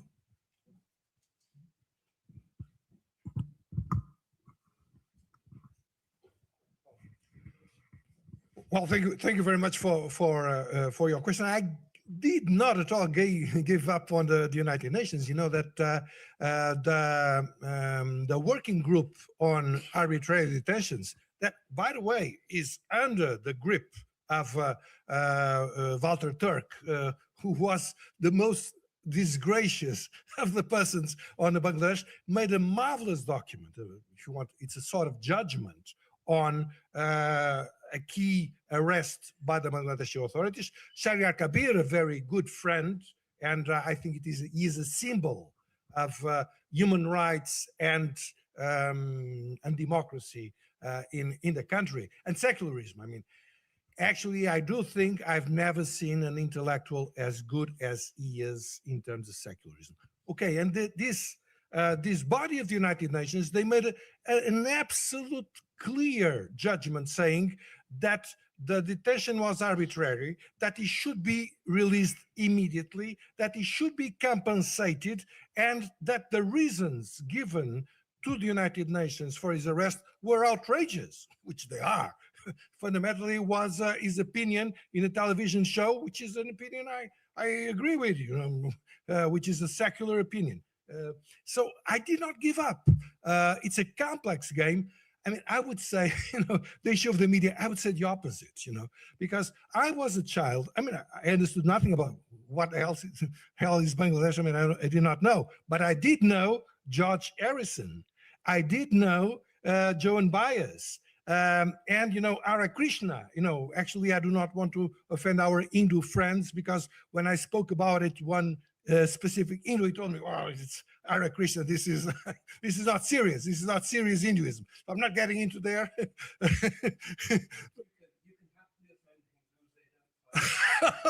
Okay. But anyway, I mean, they were very shiny. I mean, I did see a lot of Hare Krishna in my country, in Portugal, and so it was one of the first things I paid attention to was to Bangladesh in terms of human rights. It was and now you look at the press. It is outrageous. It goes to the modern silence. It's really a lie. It's a big lie what we have about Bangladesh. Thank you very much. Next question. Yeah. Yeah, I have a lot of remarks and questions, but I won't do that. Only focusing on one thing, on two terms that I heard, and that's ideology and blasphemy. Because I think that the very strong factor of all the problems is usually religion. So I'm not going to talk about politics now. Ideology, there was one gentleman over there who talked about ideology being a Hindu and then about the ideology of other religions. And you can't generalize. I mean, the ideology is usually the ideology of a certain group of extremists or people who thinks, and that is in all religions, that the groups usually think that they have the right religion and that in everything concerning religion, they know the right thing, and so they condemn the rest, even if it's within their own religion of Islam, of Christianity, even Buddhists. And there was one Buddhist priest in Myanmar who called himself the Buddhist Hitler, relating to the expulsion of the Rohingyas. So this is about ideology, and then blasphemy. We had in the Netherlands, we had blasphemy law. Now, until recently, because you were not allowed to curse and to use swear words. Now they removed it from the law only a couple of years ago. I don't know exactly the time when they removed it, but not long ago.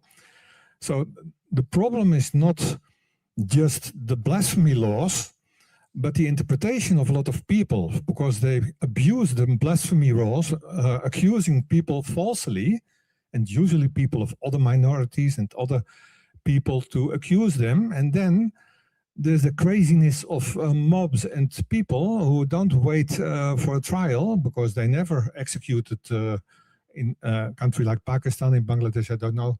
The government didn't execute people because of that. The death sentence is never used for blasphemy. It's the people on the street who do it. So my question is, and I wanted to ask it to Dr. Millet, aren't there any movements, in this case in Bangladesh, who are trying to focus on the change of mentality? Because that is the problem. You can go to the United Nations. It's not a problem of the United Nations only. It's the problem is within the country itself, within the groups of people. They have a certain mentality. And are trying to influence each other, to instigate each other to do these things. And I was wondering if there aren't any movements to change this mentality and to focus on this kind of things.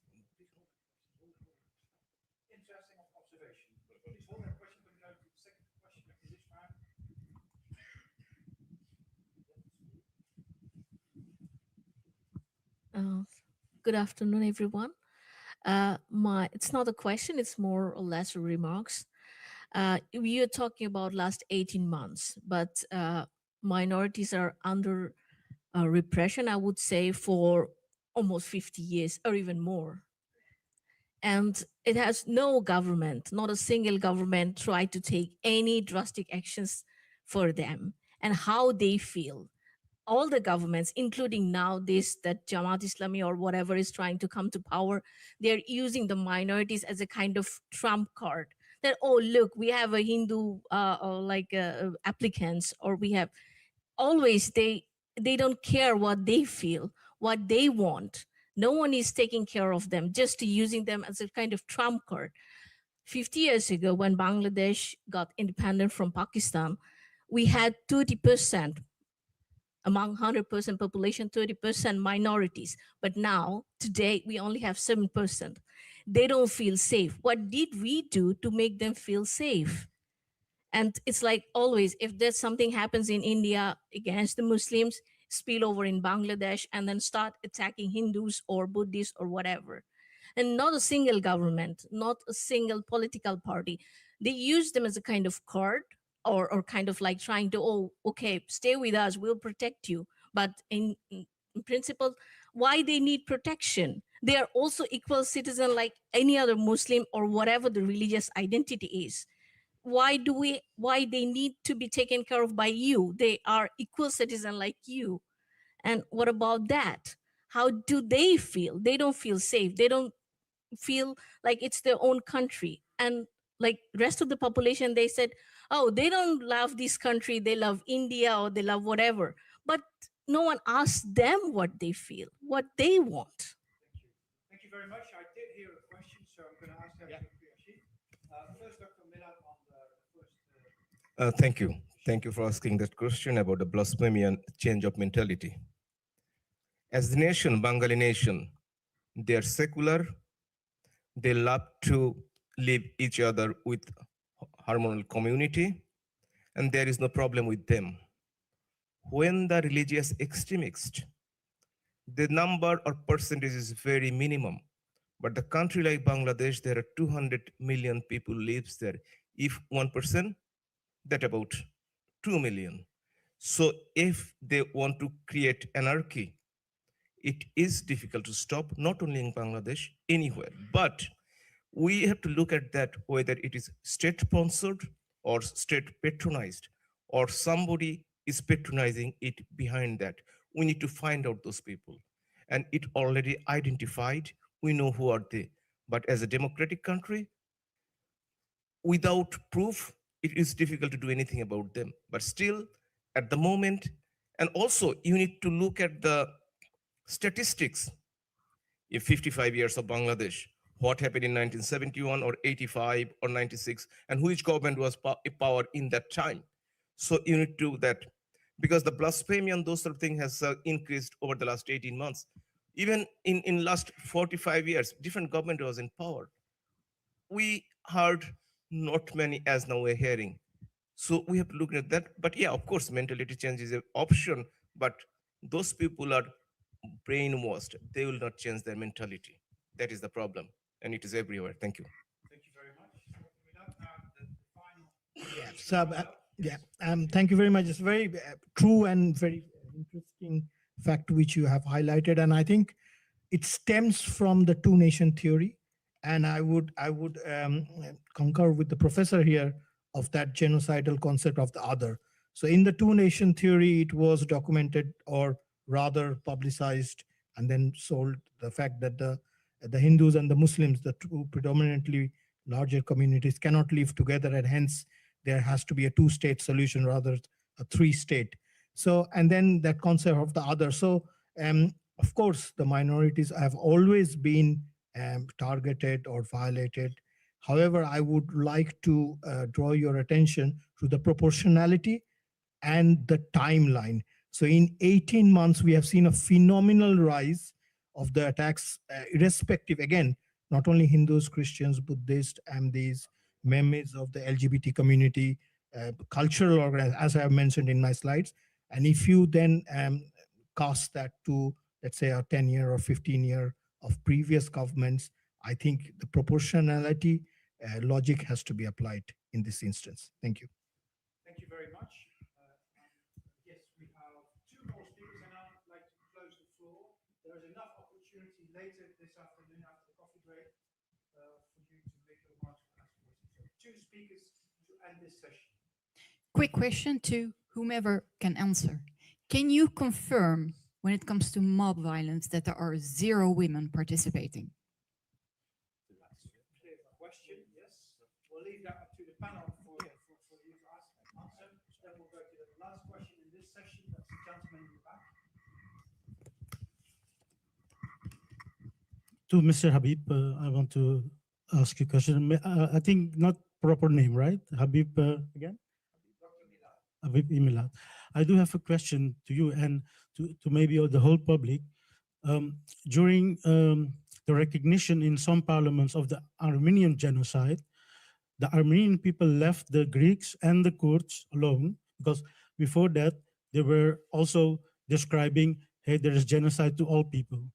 The problem is that when you don't specify a group, as in this case, the Hindus that are like 80% of the victims, whether 1981 or now, then you will not have recognition of genocide. What is your thinking about that? Because I do think that in all your three speeches, the focus was with minorities, but you have to specify the biggest victim of that. Maybe that's a question for our genocide scientist, Dr. Holslag. I would like to refer that question to Mr. Holslag. But for the first question, Dr. The answer is yes. It's not the, you can see the picture ability here. So I read out. She is Musammad Asma Khatun. Husband's name is Abdul Qadir, and her address is Moniram Bari, Muktagacha, Mymensingh, Bangladesh. And she was killed on 5th of August 2024. That was not the question. The aggressors, the mob, within the mob, there were women within the mob. Yes. And we have seen every week, 1 or 2, every week, they are involved in that as well. And what they're doing is they're not involving with the mob. They are also involving in extortion. They put their photo or videos in the social media. That's they're a leader. They can do anything, whatever they want, because there is no rule of law in the country. And they go to the businessman, they go to the opposition political leader, ask for money. Otherwise, they give threat for giving murder cases or fabricated cases. So that's why they are torturing the people in different ways. The percentage, I say, probably the total, those who created mob, 15% to 10% are women. Even when the Bangabandhu Museum, the birthplace of Bangladesh's independence, that was bulldozed and set on fire. The ladies, few ladies were leading the mob. And last few weeks ago, when the Bangladeshi #1 newspaper, the Daily Pratham Alo, and #1 most circulated English newspaper, the Daily Star, if you see, that was in 18th of last month, 18th of December. If you go to the newspaper, you will see ladies are leading, hijabis are leading. So yes, that is happening. Thank you. Thank you very much. Final question to Dr. Holslag. Yeah, about the Armenian genocide. First of all, it's not been recognized. So let's get that straight. It's not been recognized. And also, genocides are very, very messy. What I mean by that is that if you look at what happened in the Ottoman Empire, it wasn't only the Armenians. You had Syrians, Armenians who were also a victim. And if you look at, for example, the Holocaust, you have the Roma and the Sinti. So you have different groups who are often persecuted. You also have a main group. Now, if you want to have recognition about the persecution of minorities, because that's where your question was leading, it is difficult. Recognition of genocide is very, very, very hard. So let me be very blunt and direct about that. I think you are in a better position, and then I'm leading also to an answer of you, Sito, about, I think you are in a better position if you talk about human rights abuses and violations. I think you can make a stronger legal case in this scenario. That said, however, yes, of course, Hindus, Buddhists are more persecuted. And that's why genocide was is focusing on the Chittagong Hills tracks, right? They're really focusing on one area. And that's because genocide is so hard to prove if you look at it globally. So I hope that answers your questions a bit, but it's a very uphill fight.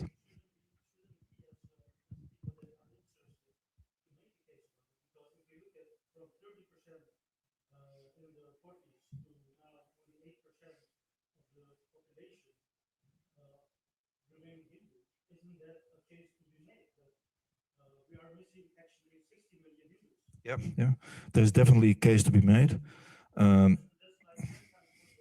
Yeah. Now, there is definitely a case to be made, but like I tried to explain in the rest that I made earlier, what's going to be very hard to do is that if you look at the genocide, yeah.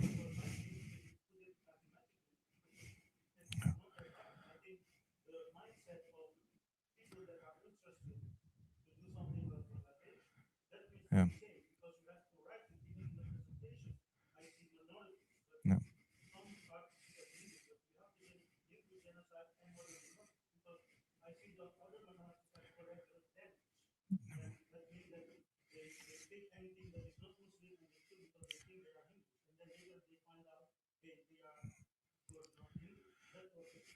Yeah, I agree, and but at the same time, I'm kind of careful at the same time because I've been in many discussions about this. I've even been to Yerevan in Armenia, and the thing is that even though numbers count, in the end, when you look at the Genocide Convention, what really counts is the definition of genocide and all the aspects of genocide. So is there a machinery behind it? Has it been organized? So spontaneous act, as I try to explain when you talk about creeping genocide, is not popular accepted, right? So here you come already to a very big uphill fight. So I'm just trying to be very honest. So it's very difficult.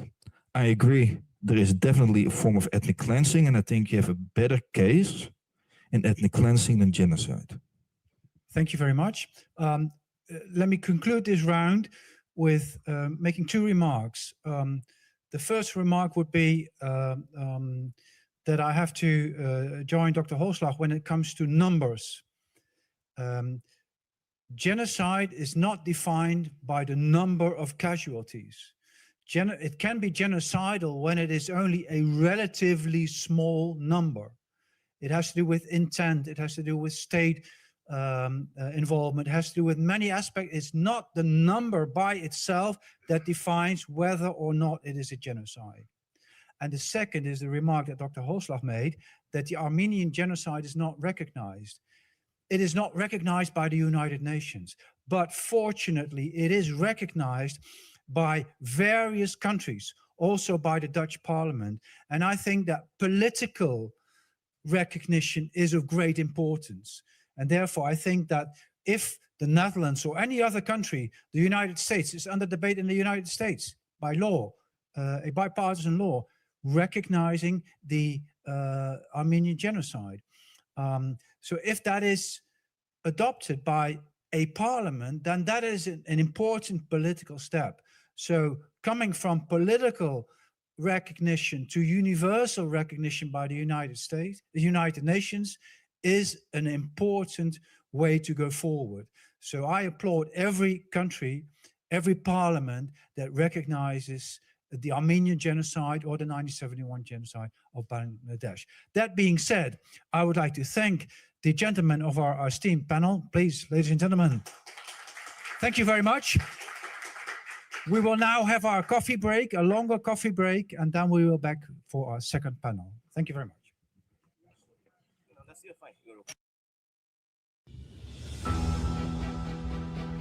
How Dr. Yunus assured the world and the nation of reform scheme where inclusivity and equality, let alone fundamental human rights, would be upheld. All these tall claims were made during a speech by Yunus on August 8th upon his return to Bangladesh before taking oath as interim head without winning any election. And from UN to other international rights bodies also backed Yunus regime and the quest for so-called reform process unanimously. International human rights activists, organizations, politicians, lawyers, journalists raised their concern from the very beginning, but Yunus's interim government didn't pay attention to this concern. Given the current instability in Bangladesh and since the departure of the former Prime Minister in August, this is a moment of deep concern.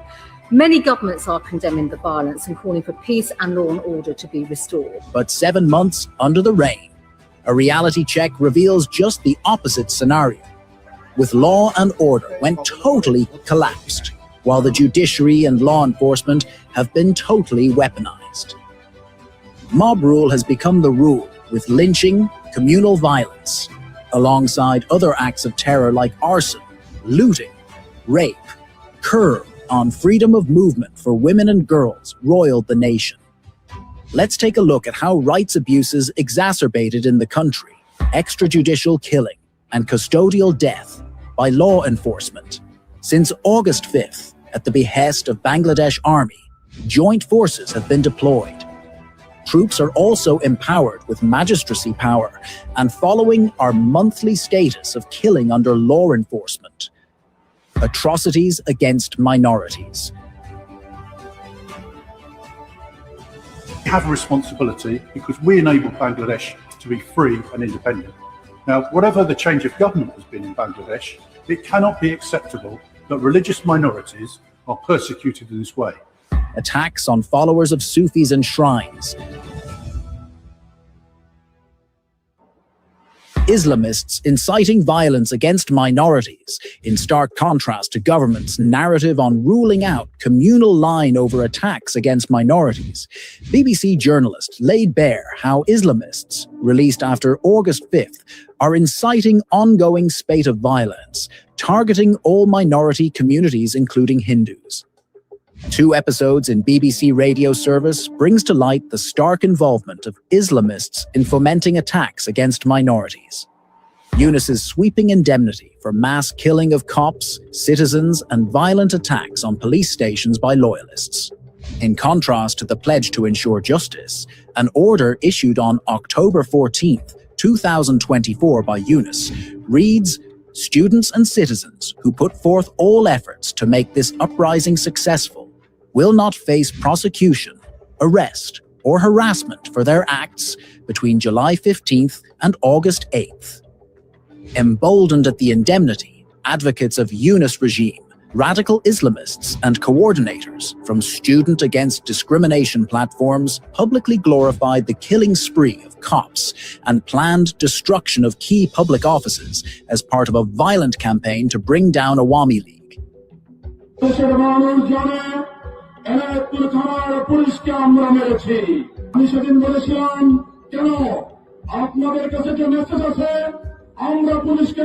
যদি metro রেলে আগুন না দেওয়া হতো, যদি পুলিশদেরকে না মারা হতো, তাহলে বিপ্লবটা এত সহজেই অর্জিত হতো না, কিংবা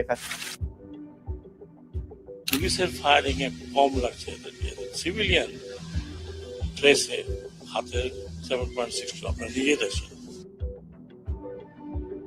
বৈষম্য বিরোধী আন্দোলনে সিরাজগঞ্জের এনায়েতপুরে যদি 15 জন পুলিশ নিহত না হতো, বাংলাদেশের পুলিশের মেরুদণ্ড থাকতো না। Despite such public admission of killing, the decree justifying no legal action against violence perpetrated by supporters of Yunus has been likened by rights activists as an act of widespread indemnity granted for perpetrators who killed police, minorities, citizens affiliated with Awami League, aimed to bring Yunus in power and solidify his grip on power. No justice for killing of at least 318 people under Yunus regime. Ayin O Shalish Kendro, a leading human rights organization, reported. Massacre of Awami League activists. At least 171 citizens were reportedly killed in form of lynching, arson, and other forms of violence.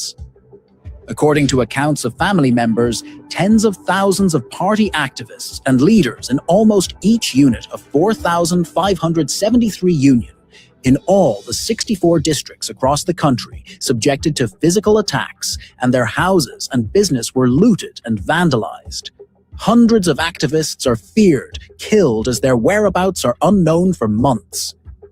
Due to impunity for killing of Awami League leaders and activists, there has been no let-up in the extrajudicial killing spree even after 6 months. Rather, the cycle of vengeance and erosion of rights only compounded. Violence against women. Safety of female population, from clothing to workplace and movement, under siege and culture of impunity reigns supreme. Death of freedom of press.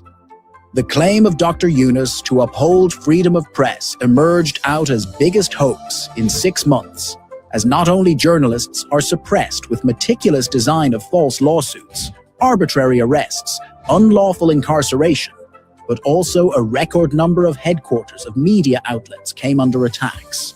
Since August 5th, offices of at least 19 media outlets are torched and vandalized, highest since the country's history, according to DW Bangla Service. Mass arrests and arbitrary detention, brutal crackdown.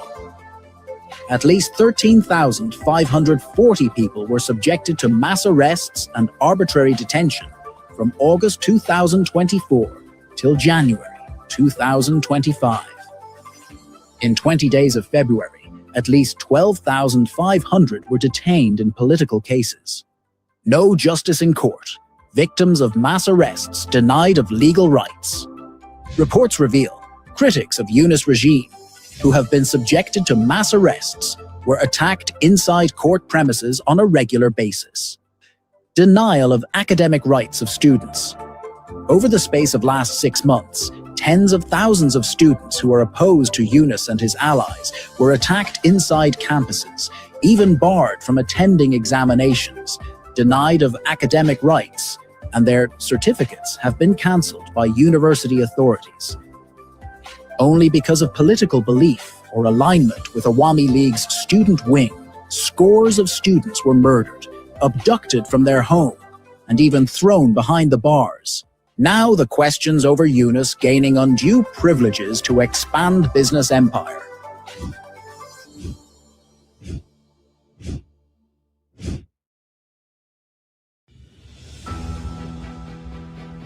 How Dr. Yunus assured the world and the nation of reform scheme, where inclusivity and equality, let alone fundamental human rights, would be upheld. All these tall claims were made during a speech by Yunus on August 8th upon his return to Bangladesh before taking oath as interim head without winning any election. And from UN to other international rights bodies also backed Yunus regime and the quest for so-called reform process unanimously. International human rights activists, organizations, politicians, lawyers, journalists raised their concern from the very beginning, but Yunus's interim government didn't pay attention to this concern. Given the current instability in Bangladesh and since the departure of the former Prime Minister in August, this is a moment of deep concern.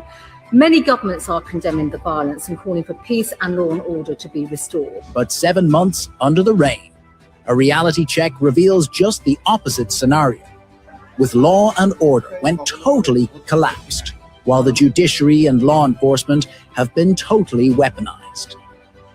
Mob rule has become the rule, with lynching, communal violence, alongside other acts of terror like arson, looting, rape, curb on freedom of movement for women and girls roiled the nation.